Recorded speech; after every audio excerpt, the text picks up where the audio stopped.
Babak penyisihan grup Piala Dunia 2014 di Brazil selesai sudah. Perhelatan akbar 4 tahunan ini memberikan sejumlah kejutan bagi penggila sepak bola. Ya, bagaimana tidak? Sejumlah tim unggulan Inggris dan Italia di grup D harus angkat koper dan menjadi turis di negeri Samba. Dan yang mengagetkan lagi, justru Costa Rica, tim yang dipandang sebelah mata di grup D, mampu keluar menjadi juara grup.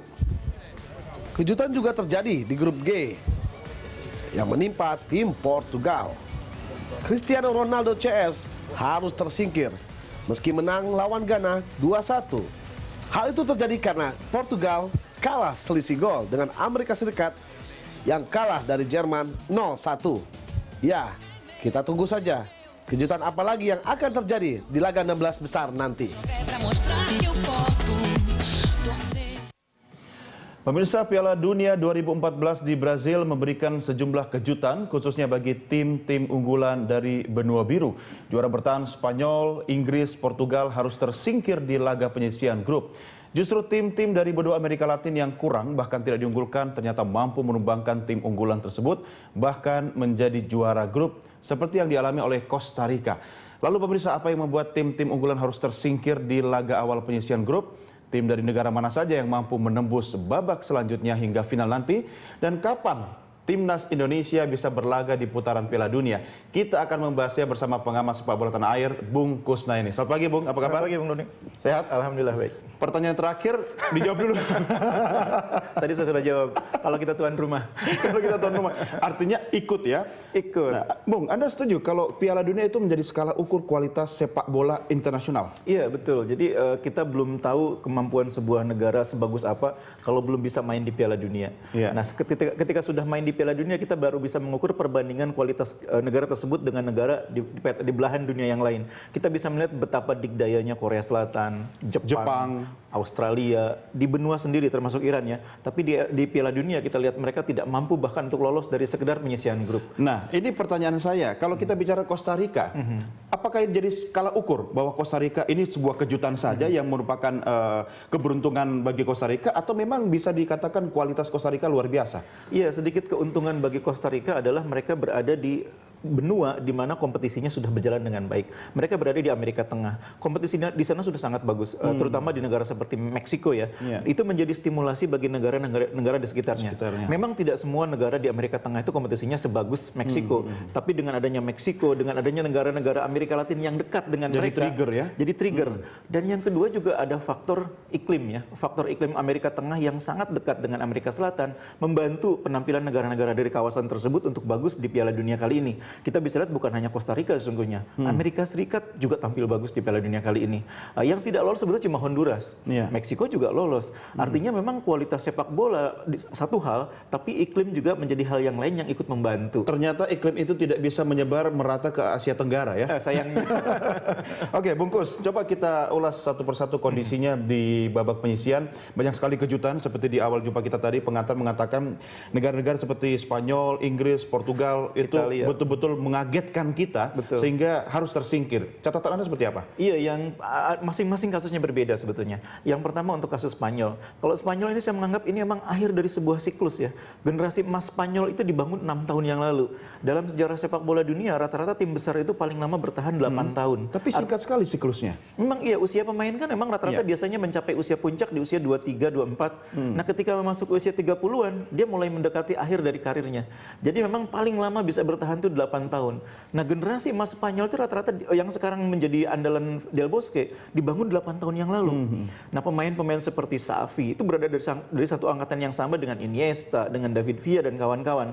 Seharusnya pada saat sekarang ini mereka tampil di Piala Dunia, ini sudah end of cycle. Harus dimasukkan pemain-pemain muda yang sedang menanjak. Regenerasi, Bung. Bagaimana dalam klub ini? Sayangnya dalam hal ini Del Bosque terlalu takut untuk memasukkan bintang-bintang muda seperti Isco, Illarramendi. Memang ada beberapa nama yang dimasukkan seperti Koke. Itu pun lebih banyak sebagai pelapis. Baru di partai ketiga ketika tidak lagi memberi harapan kepada Spanyol untuk lolos, pemain-pemain tersebut diberi kesempatan dan ternyata bermain bagus. Tidak kalah dengan generasinya Xavi. Bukan berarti Xavi jelek, bukan berarti kiper Casillas juga jelek. Tapi memang ada masanya pemain ini sudah mulai mendekati akhir karir, harus dikasih trigger pemain muda yang bisa merangsang mereka agar levelnya tetap bisa dijaga. Apakah proses regenerasi itu menjadi sebuah ketakutan klub untuk mengganti lapis-lapis berikutnya? Iya, betul. Saya pikir itu salah satu faktor yang selalu menghantui pelatih. Pilihan antara mempertahankan skuad yang ada atau memberikan memberikan kesempatan pemain muda itu selalu menjadi semacam dilema tersendiri. Karena mungkin targetnya di next Piala Dunia ya, Iya. setiap 4 tahun mereka berpikir begitu. Betul, makanya biasanya yang ideal itu ada kombinasi antara tim yang sudah jadi dengan tim-tim muda yang disiapkan sebagai pelapis. Contoh terbaik sebetulnya di level klub memang bukan di tim nasional, itu Juventus pada eranya Lippi. Lippi itu selalu setiap musim, bukan tiap musim, 2-3 musim selalu mengganti pemain bintangnya dengan pemain bintang yang lebih baru, yang lebih segar. Del Piero dibuang, dia ambil, Baggio dibuang, dia ambil Del Piero. Ada. Nah, di tim nasional pun harusnya seperti itu. Ini untuk membangun mental pemain juga bagus ya. Bung, ya? Persaingan di dalam tim itu selalu tumbuh. Pemain senior kalau pemainnya itu aja dia udah tahu level pemain yang seangkatan dia.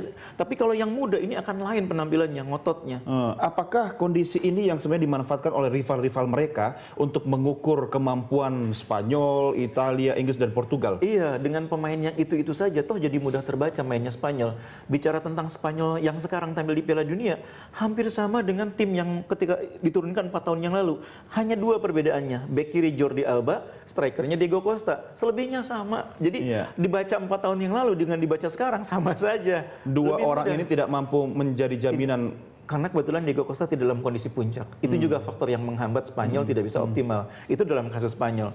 Kalau dalam kasus Italia, saya lebih melihatnya sebagai kesiapan dan materi pemain. Italia datang ke Piala Dunia dengan persiapan yang menurut saya tidak terlalu bagus. Bayangkan mereka tampil di Piala Dunia sesudah beruji coba melawan klub Fluminense. Bukan melawan tim yang sekelas. Yang dilawan kok klub, sementara yang akan dihadapi Inggris, Uruguay. Kok lawannya Fluminense. Yang kedua, materi pemain Italia sekarang memang tidak terlalu top ya. Bayangkan masih mengandalkan Pirlo yang sudah 35 tahun. Verratti kenapa tidak diberi kesempatan lebih besar? Kenapa pemain muda yang lain tidak ada yang bisa memberi kontribusi lebih besar daripada Verratti? Pertanyaannya Bungkus, kesempatan bagi pemain-pemain itu siapa yang menentukan? Apakah memang ada sebuah mekanisme dalam klub atau memang ada dalam tanda petik pesanan-pesanan tertentu? Biasanya kalau di Eropa tidak ya. Cuma memang kadang-kadang pelatih itu terlalu takut terhadap kegagalan karena tekanan publik yang begitu besar ya. Terus yang kedua, memang pelatih harus jeli memadukan antara pemain yang sudah settle, sudah mapan, sudah jadi dengan pemain muda yang sedang haus prestasi. Tidak boleh juga tim itu terlalu banyak bertumpu kepada pemain muda. Contohnya Inggris. Inggris itu terlalu banyak bertumpu kepada pemain muda yang diharapkan menjadi ekspektasinya terlalu tinggi kepada pemain muda. Iya, tapi tidak sesuai dengan masih harapan. masih muda sekali. Kemudian Raheem Sterling, Adam Lallana. Ini 3 pemain yang sangat penting di depan, striker, sayap kanan, sayap kiri. Sementara Rooney sedang dalam kondisi menurun prestasinya. Jadi harapan yang terlalu besar kepada pemain muda juga menjadi bumerang. Jadi pemain muda bisa diharapkan di dalam tim berperan kalau ada pemain senior yang menjadi semacam pemimpinnya. Jadi pemain muda ini hanya trigger aja sebetulnya. Faktor pelatih bagaimana? Nah, faktor pelatih juga mungkin penting ya, karena kadang-kadang pelatih yang tidak cukup mampu menjadi semacam pelindung atau semacam penyatu, pemersatu bagi para pemain itu kadang-kadang membuat tim tidak bisa bermain secara optimal. Itu terjadi dalam kasus Pantai Gading. Materi pemainnya bagus, bahkan untuk Afrika mereka yang paling bagus. Tapi Lamucci tidak mampu membangun kekuatan dalam tim ini sebagai satu kesatuan yang utuh. Bahkan di beberapa negara yang lain kasusnya lebih parah lagi, seperti Ghana, pemainnya berantem sendiri. Jadi ini pemain, dan yang berantem itu pemain bintang. Sule Muntari dengan Boateng. Jadi faktor pelatih sangat menentukan juga bagi keberhasilan. Ini ada mungkin perbedaan perlakuan dari pelatih kepada pemain, sehingga juga kalau tadi Anda katakan Bungkus terhadap upaya regenerasi itu kan butuh sistem mekanisme yang mapan gitu kan. Tapi secara chemistry ini juga sangat berpengaruh. Bagaimana chemistry di antara pemain Anda melihatnya? Iya, faktor pelatih akan menjadi sangat penting pada saat tim berada di pemusatan latihannya. Bedanya klub dengan tim nasional, waktu. Kalau klub itu pemain berkumpul sehari-hari dari sepanjang tahun. Tapi tim nasional pemain hanya berkumpul kadang-kadang seminggu, langsung bermain. Bahkan kadang-kadang cuma 3 hari. Nah, pertemuan yang terbatas itu membuat hubungan antar pemain, antar personal menjadi tidak mudah dibangun. Disitulah pentingnya figur pemersatu. Makanya saya bilang pemain senior sangat penting. Karena yang senior sudah lama saling kenal. Tidak lagi menjadi semacam handicap ketika mereka bertemu sesama mereka. Tapi gitu ya. komposisi senior junior hitungannya seperti apa? Yang ideal biasanya 70% senior, 30% junior. Yang muda, bukan junior, yang muda ya. Cuma yang muda ini pun jangan sekedar menjadi bagian dari skuad besar. Bukan. Harus ada yang main juga di dalam tim. Yang muda ini, Bungkus, apakah diibaratkan sebagai sebagai pemain tandem untuk next Piala Dunia? Dua fungsinya sebetulnya. Yang pertama untuk persiapan untuk event berikutnya. Betul. Yang kedua, pemain muda ini punya kemampuan bermain melebihi ekspektasi karena mereka tidak ada beban. Karena itu biasanya mereka diberikan kesempatan bermain di posisi-posisi di Tapi mana faktor tekanan sama saja kan, pelatih, pemain gitu. sama saja. Kadang-kadang pemain muda tuh bisa lebih lepas dari tekanan karena nggak ada beban. Biasanya pemain muda yang menonjol itu kalau dimain di posisi yang tidak krusial. Yang krusial itu biasanya back tengah. Itu jarang diberikan kepada pemain muda karena ini posisi yang rawan. Yang kedua kiper. Kiper juga jarang diberikan. Yang ketiga playmaker. Di posisi lain pemain muda bisa berperan. Oke, menarik. Kita akan lanjutkan di segmen berikutnya. Bungkus, kita break dulu. Pemirsa tetap bersama kami. Kami segera kembali sesaat lagi.